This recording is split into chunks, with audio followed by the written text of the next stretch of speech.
नमस्कार, मी सादिक शेख, संस्थापक अध्यक्ष, युवा विकास सेना सामाजिक संघटना महाराष्ट्र राज्य। आज या ठिकाणी सोलापूर जिल्हा परिषद पूनम गेट येथे माझा बेमुदत धरणे आंदोलनाचा दुसरा दिवस आहे। मी 15 ऑगस्टपासून या ठिकाणी आंदोलनासाठी बसलेला आहे।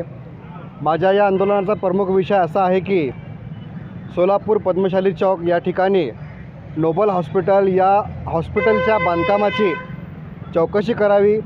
या नोबल हॉस्पिटलच्या बांधकामामध्ये अनेक तफावत आहे। बांधकामामध्ये तुम्ही बघितलं असेल तर त्या ठिकाणी पार्किंग नाही, ऑल साईड मार्जिंग नाही, वापर परवान्यामध्ये देखील अनेक तफावत आहे। परंतु आज तगायत या विषयावर महानगरपालिका बांधकाम परवाना विभागाच्या वतीने कुठलीही कारवाई करण्यात आलेली नाही। अनेक सामाजिक कार्यकर्त्यांनी याबाबतीत अनेक वेळा महानगरपालिका या ठिकाणी पत्रव्यवहार केला, परंतु आजपर्यंत कुठलीही कारवाई झालेली नाही।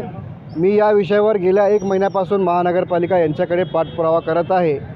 दुसरा या आंदोलनाचा विषय असा आहे की सोलापूर महानगरपालिका बांधकाम परवाना विभागामध्ये कनिष्ठ अभियंता शकील शेख यांना परत कंत्राटी कामावर या ठिकाणी घेण्यात आलेलं आहे।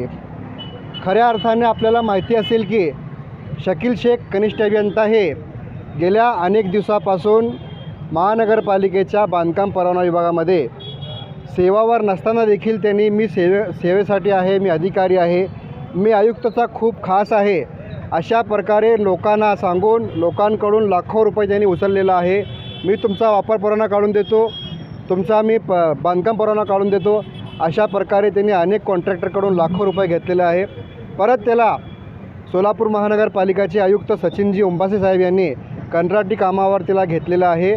तिला शासकीय अधिकार नसताना तिला सहीचा देखील अधिकार नाही, परंतु ते कनिष्ठ अभियंता अशा पदावर त्यांनी सध्या त्या ठिकाणी नोकरी करत आहे। त्यांनी यापूर्वी बांधकाम परवाना विभागामध्ये जे काम केलेलं आहे त्या सर्व कामांची, त्या सर्व टेबलावर केलेल्या कामांची संपूर्ण चौकशी व्हावी आणि त्याला तात्काळ निलंबित करावा आणि त्याच्या बाबतीत SIT मार्फत चौकशी करावी अशी माझी या ठिकाणी 2 विषयावर मागणी आहे। जोपर्यंत या विषयावर कारवाई होत नाही तोपर्यंत अशाच प्रकारे माझ्या बेमुदत धरणे आंदोलन सुरूच राहणार आहे।